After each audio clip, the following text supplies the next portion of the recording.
Mayong buntag sa tanan akong mga fans, followers, viewers o sa tanang mga nagsunod aning ako ang controversial nga video karon sa LTO Medellin with regard sa ilang sakyanan nga nagwear og improvised plate. This is my final statement. I want you to listen to this and I hope you will share this video sa social media so that this message will be received accordingly in the public. First and foremost, I was there yesterday sa brigada with Attorney Jorel to air my side what is really happening with this incident in LTO Medellin. And then kung inyong tanawon ang panghitabo ug inyong i-review, makita ninyo tanan dito sa Brigada News FM Cebu 90.7 ang ako ang side dito. O mao ni siya ang explanation coming from the Chief Operations from LTO Region 7. And I want you to be clear on this, no, para masabtan ni nga matter sa tanan sa publiko. First, ang Chief Operations sa LTO Region 7 is he clarified with this issue. Ingon siya,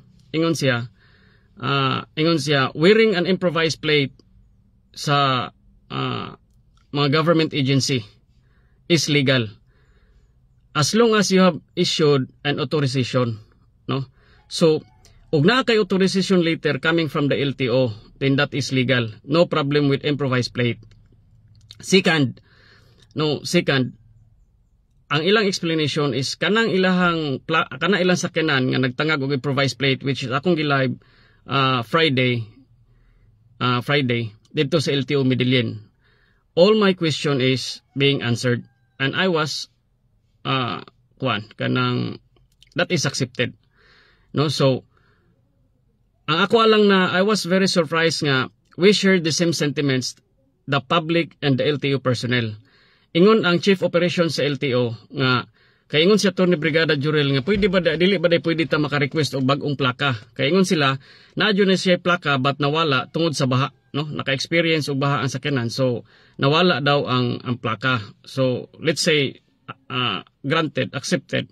No, kay matagak man gyud ng plaka ug kanang labi na gyud og malata nang sin ana kay sin man na siya. So ug malata na siya makanang kuha na siya. So nagi possibility nga you will lost your plate with that kind of incident. So in my side that is accepted. And then ingon ang Chief Operations dito sa Region 7 LTO Region 7 ingon siya nga nangayo sila request for the new plaka para sa ilang sakyanan. But sad to say nga until now wala pa daw moabot, no? So in that kind of reasoning, no, mga higala, that is accepted. So we share the same sentiments, the public and the LTO personnel. Ang ako magong nahibawan ningon ani mga higala, akong nahibawan, as far as I know, I do not know if this information is true and correct, no? But I will not certify this as a true and correct. This is what I've heard. There were two contractors sa LTO nga mag-provide sa plaka. The LTO Region 7 is not the one to provide sa plaka, no? Naay contractors para pagbuhat sa plaka. And then these contractors will provide the plaka para sa public. And sad to say nga, they have legal disputes because there were two contractors being approved by the LTO and then they file legal issues. So kinsay mo kupot sa kanang kuan, kinsay na ikatungod pag-produce og mga plaka sa Pilipinas. So mao na siya kung nahibaw-an. So ingon ani siya, mao ni siya kanang nahitabo gyud. Ingon ani siya, sa akong mga kahigalaan diha, to all the viewers, to all the public, I was very offended with this kind of incident. No, and I was afraid for my own safety. Kay daghan na kayong mag-comment diha nga mag-amping kuno ko para sa kong seguridad, no? Daghan na gyud kayong nag-comment and I do not know ug asa na kinsa ng mga tawhan nang nag-comment diha. Even though dili ko makatreat ana as a threat para sa kong life, but na-threaten gihapon ko sa ako ang personal nga pangunahon tungod kay daghan na gyud kayong nagsig-comment na ko diha nga mag-amping ko sa kong kinabuhi. This kind of incident is a serious legal issues sa ato ang public. And all I want is to let the public know what is really happening to this country. And then it is all our rights, no, with all preservation sa atong knowledge. We are not all educated, especially sa laws and regulations sa atong nasod, because we are not expert. No, we are not expert. But we need to know. No, we need to know some legal impediments ug unsay mahitabo sa atua kung dili ta makahibalo, dili ta masayod sa mga issue sa atong katilingban. But I was very offended sa nahitabo. Nganuman, you treat this issue as a kind of, or as a circus of publicity. No, to all netizens, I want you to know, I do not want to gain any publicity coming from the public.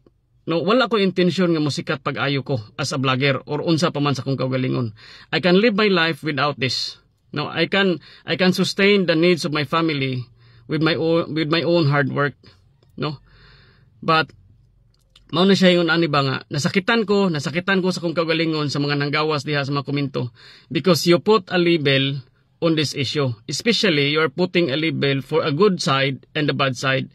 And worst, ang pinaka-worst diha nga nahitabo is you are putting a label katong LTO personnel nga nagtuok sa kuha. And this is my explanation. Listen to this. I know that that LTO personnel was carried away with his emotions, with his feelings sa akong gibuhat dito nga nag-live video ko dito sa kanang kuan, because that is a very important matter.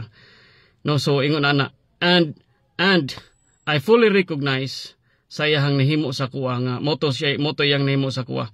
And then there is no hard feelings towards me with that incident. I realize that LTO personnel is naa siya asawa asa siya mga anak, the same as me, no, nga masakitan. Sinsya kayo. Ang akong asawa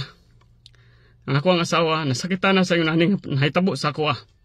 And then they're all affected, my sons and daughters, tungod ani sa nahitabo.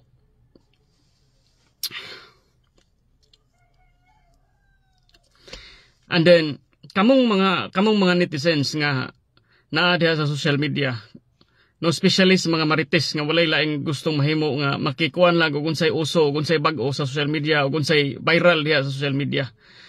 No, ingon ana ba, this is the time to educate ourselves. Let us grow as a Filipino citizen. No, midterm elections is coming. No wonder why nga ang Pilipinas dili mo grow as a nation. Sige ra mo reklamo diha, nga atong gobyerno walay ayo.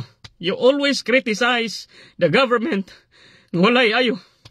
But now akong nakita diha with this incident, ang walay ayo is ang mga tao sa Pilipinas. They are not willing to grow and educate sa ilang mga kaugalingon as a responsible citizen of this country. No? Mo nay nahitabo. That is my feelings. And that is my emotions. And with this incident, nakaingon ko, as a country, bisag kinsa pa'y presidente nga mulingkod diha sa Malacañang, bisag kinsa pa'y mayor mulingkod, bisag kinsa pa'y congressman, bisag kinsa pa, as a country as a whole, we need a Filipino citizen who is responsible enough para sa ilang kaugalingon and who is knowledgeable enough for their own safety and their own education with regards to law. No? So kamong mga netizens diha, inyong ipambuhatan og memes na diha mga video diha, putting a light for the bad side, for the bad person and the good person. I am not saying I am the good person here. We are all victim, and that LTO personnel is a victim also for arising his emotions with that incident, for reacting in accordance sa iyang feelings and emotions. And I cannot blame him for what he did.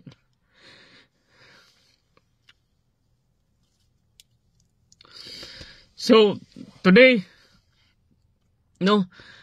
I encourage all Filipinos, if we want to grow as a nation, as a country, let us be responsible enough with our obligations, with our duties and responsibilities as a citizen of this country. Mga wala tayo ayo. Mga wala tayo ayo. And then I really appreciate nga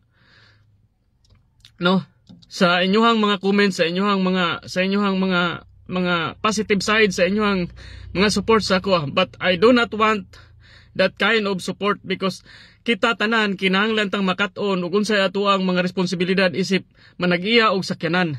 No, ug unsay ato ang gikinahanglan i-provide for our road worthiness nga ato mga sakyanan magdagan diha sa kadalanan.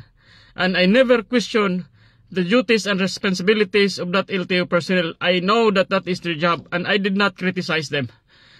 The only issue that I did bring to the public is ang ilahang sakyanan wearing an improvised plate.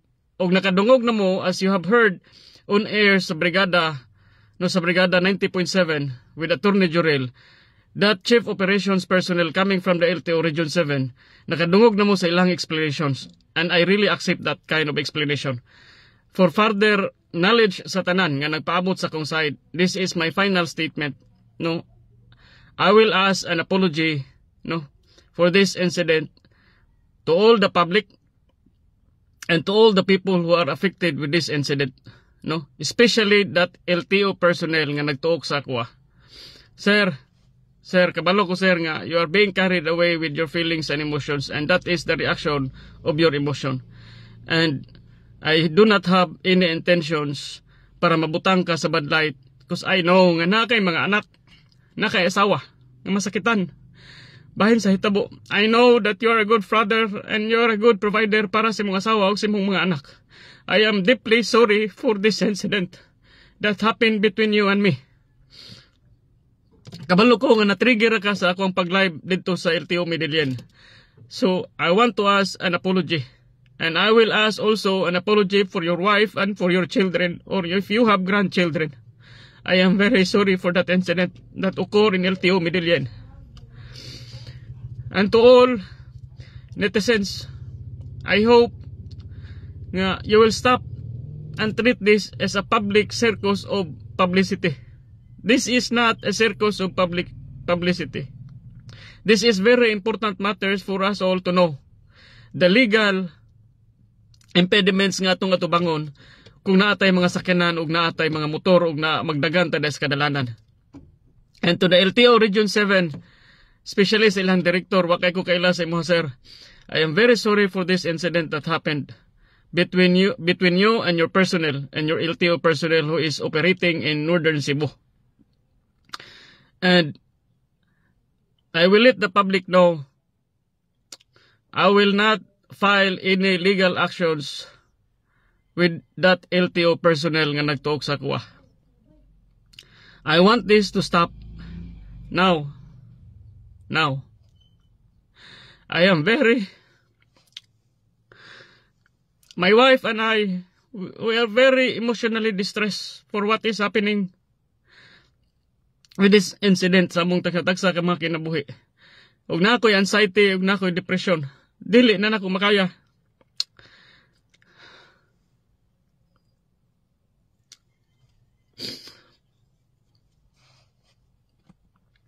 So I will look forward for the safety and the welfare of my children and my wife and for myself, no, to Attorney Jurel sa Brigada.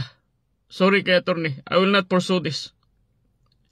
And to all legal media entities who pursue to air my side, I want you to know I will never again be in any media personalities to be interviewed. I will not allow myself to be interviewed again sa mga media entities. And for those people who are affected for this incident, I am very sorry. I am deeply, deeply sorry. Coming from my heart. No.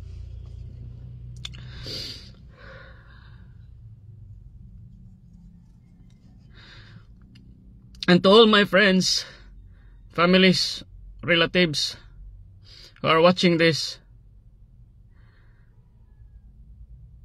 pasensya kayo no, sa nahitabo. I was carried away sa akong feelings o sa akong emotions, and that is the result.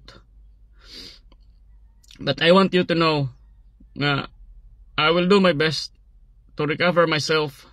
No, I'm not saying that that LTO personnel is a bad person. I know that he is a good father. He is a good provider for his wife and his children. Ug na siya mga grandchildren, kabalo ko nga is responsible enough para sa iyang kaugalingon. And this is my This is my sentiments that I want to ask a public apology for this incident.